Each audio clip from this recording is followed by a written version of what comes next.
ਅੱਜ ਦੀਆਂ ਖਬਰਾਂ ਵੱਲ ਆਈਏ ਤੇ ਲਾਸ ਐਂਜਲਸ ਏਰੀਏ ਦੇ ਵਿੱਚ ਸਰੋਤਿਆਂ ਨੂੰ ਯਾਦ ਹੋਊਗਾ ਕੁਝ ਦਿਨ ਪਹਿਲਾਂ ਆਪਾਂ ਖਬਰ ਸਾਂਝੀ ਕੀਤੀ ਸੀ।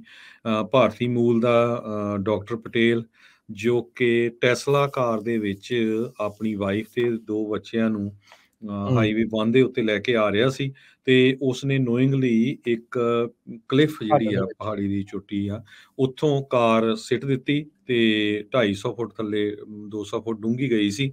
ਲੱਕਲੀ ਉਹ ਸਰਵਾਈਵ ਕਰ ਗਿਆ। ਡਾਕਟਰ ਧਰਮੇਸ਼ ਪਟੇਲ ਨੂੰ ਅੱਜ ਚਾਰਜ ਕੀਤਾ ਗਿਆ ਆ ਵੀ ਉਸਨੇ ਆਪਣੀ ਵਾਈਫ ਤੇ ਬੱਚਿਆਂ ਨੂੰ ਮਾਰਨ ਦੇ ਲਈ ਜਿਹੜੀ ਆ ਕੋਸ਼ਿਸ਼ ਕੀਤੀ ਆ, ਉਹਨਾਂ ਨੂੰ ਮਰਡਰ ਕਰਨ ਦੀ ਕੋਸ਼ਿਸ਼ ਕੀਤੀ ਹੈਗੀ ਆ। ਨੇਹਾ ਪਟੇਲ ਜੋ ਡਾਕਟਰ ਪਟੇਲ ਦੀ ਵਾਈਫ ਆ, ਉਸਨੇ ਪਹਿਲੇ ਸੱਟੇ ਹੀ ਜਿਹੜੀ ਆ ਸਟੇਟਮੈਂਟ ਇਹ ਦੇ ਦਿੱਤੀ ਸੀ ਪੈਰਾਮੈਡਿਕਸ ਤੇ ਪੁਲਿਸ ਨੂੰ ਵੀ ਮੇਰੇ ਹਸਬੈਂਡ ਨੇ ਨੋਇੰਗਲੀ ਕਾਰ ਸਿੱਟੀ ਹੈਗੀ ਆ। ਹਾਲਾਂਕਿ ਇਹ ਸਟੋਰੀ ਜਦੋਂ ਇਹ ਕ੍ਰੈਸ਼ ਹੋਇਆ ਸੀ ਬਹੁਤ ਹੀ ਪੋਜ਼ਿਟਿਵ ਪੁਲਿਸ ਵਾਲਿਆਂ ਦਾ, ਐਮਰਜੈਂਸੀ ਰਿਸਪੌਂਸ ਵਾਲਿਆਂ ਦਾ ਧੰਨਵਾਦ ਕੀਤਾ ਜਾ ਰਿਹਾ ਸੀ। ਹੈਲੀਕਾਪਟਰ ਦੇ ਨਾਲ ਕਿਸ ਤਰ੍ਹਾਂ ਇਹਨਾਂ ਨੂੰ ਸਰਵਾਈਵ ਕਿਸ ਤਰ੍ਹਾਂ ਬਾਹਰ ਕੱਢ ਕੇ ਲੈ ਕੇ ਆਏ, ਕਿਸ ਤਰ੍ਹਾਂ ਉਹ ਸਰਵਾਈਵ ਹੋ ਗਏ। ਪਰ ਇਮੀਡੀਏਟਲੀ ਜਦੋਂ ਸਟੋਰੀ ਬਾਹਰ ਆਈ ਉਹ ਤੋਂ ਪਤਾ ਲੱਗ ਗਿਆ ਵੀ ਇਹ ਡਾਕਟਰ ਪਟੇਲ ਨੇ ਖੁਦ ਹੀ ਕਾਰ 250 ਫੁੱਟ ਤੋਂ ਲੈ ਕੇ 300 ਫੁੱਟ ਡੂੰਘੀ ਡਿੱਚ ਦੇ ਵਿੱਚ ਸਿੱਟ ਦਿੱਤੀ ਸੀ ਤੇ हुँ, ਲੱਕਲੀ ਚਾਰੇ ਜਣੇ ਸਰਵਾਈਵ ਕਰ ਗਏ। ਡਾਕਟਰ ਵੀ ਕਰ ਗਿਆ, ਉਹਦੀ ਵਾਈਫ ਵੀ ਤੇ ਉਹਦੇ ਦੋਨੋਂ ਬੱਚੇ ਵੀ, ਇੱਕ 7 ਸਾਲ ਦਾ ਤੇ ਇੱਕ 4 ਸਾਲ ਦਾ।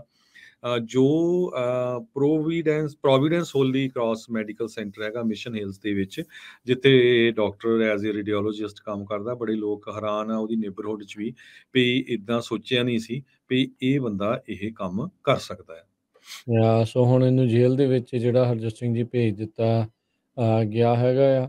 ਸੋ ਪੈਸਾਡੀਨਾ ਦਾ ਜਿਹੜਾ ਇਹ ਰਹਿਣ ਵਾਲਾ, ਉਦੋਂ ਹਸਪਤਾਲ ਦੇ ਵਿੱਚ ਇਹਨੂੰ ਲੈ ਕੇ ਗਏ ਸੀ ਤੇ ਬਾਅਦ ਦੇ ਵਿੱਚ ਸੀਐਚਪੀ ਨੇ ਜਿਹੜਾ ਉਹ ਗ੍ਰਿਫਤਾਰ ਇਸ ਨੂੰ ਕਰ ਲਿਆ ਸੀ ਇੰਟੈਂਸ਼ਨਲ ਐਕਟ ਦੇ ਤਹਿਤ। ਅੱਜ ਦੀਆਂ ਖਬਰਾਂ ਵੱਲ ਆਈਏ ਤੇ ਲਾਸ ਐਂਜਲਸ ਏਰੀਏ ਦੇ ਵਿੱਚ ਸਰੋਤਿਆਂ ਨੂੰ ਯਾਦ ਹੋਊਗਾ ਕੁਝ ਦਿਨ ਪਹਿਲਾਂ ਆਪਾਂ ਖਬਰ ਸਾਂਝੀ ਕੀਤੀ ਸੀ।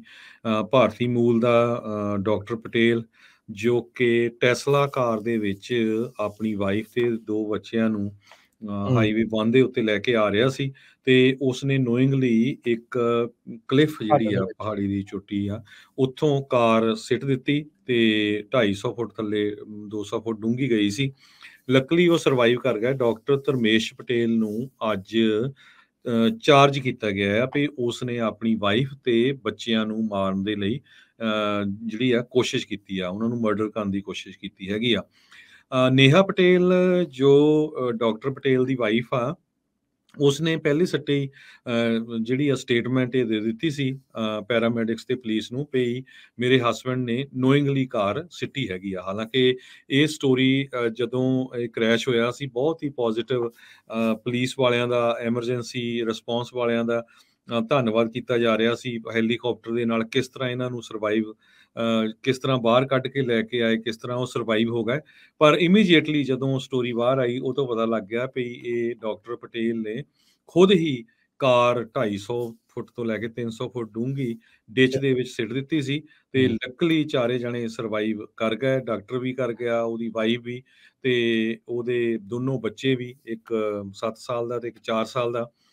ਜੋ ਪ੍ਰੋਵੀਡੈਂਸ ਹੋਲੀ ਕ੍ਰਾਸ ਮੈਡੀਕਲ ਸੈਂਟਰ ਹੈਗਾ ਮਿਸ਼ਨ ਹਿਲਸ ਦੇ ਵਿੱਚ, ਜਿੱਥੇ ਡਾਕਟਰ ਐਜ਼ ਏ ਰੇਡੀਓਲੋਜਿਸਟ ਕੰਮ ਕਰਦਾ। ਬੜੇ ਲੋਕ ਹੈਰਾਨ ਆ ਉਹਦੀ ਨੇਬਰਹੁੱਡ 'ਚ ਵੀ ਇੱਦਾਂ ਸੋਚਿਆ ਨਹੀਂ ਸੀ ਵੀ ਇਹ ਬੰਦਾ ਇਹ ਕੰਮ ਕਰ ਸਕਦਾ ਹੈ। ਸੋ ਹੁਣ ਇਹਨੂੰ ਜੇਲ੍ਹ ਦੇ ਵਿੱਚ ਜਿਹੜਾ ਹਰਜੋਤ ਸਿੰਘ ਜੀ ਭੇਜ ਦਿੱਤਾ ਗਿਆ ਹੈਗਾ ਆ। ਸੋ ਪੈਸਾਡੀਨਾ ਦਾ ਜਿਹੜਾ ਇਹ ਰਹਿਣ ਵਾਲਾ, ਉਦੋਂ ਹਸਪਤਾਲ ਦੇ ਵਿੱਚ ਇਹਨੂੰ ਲੈ ਕੇ ਗਏ ਸੀ ਤੇ ਬਾਅਦ ਦੇ ਵਿੱਚ ਸੀਐਚਪੀ ਨੇ ਜਿਹੜਾ ਉਹ ਗ੍ਰਿਫਤਾਰ ਇਸ ਨੂੰ ਕਰ ਲਿਆ ਸੀ ਇੰਟੈਂਸ਼ਨਲ ਐਕਟ ਦੇ ਤਹਿਤ।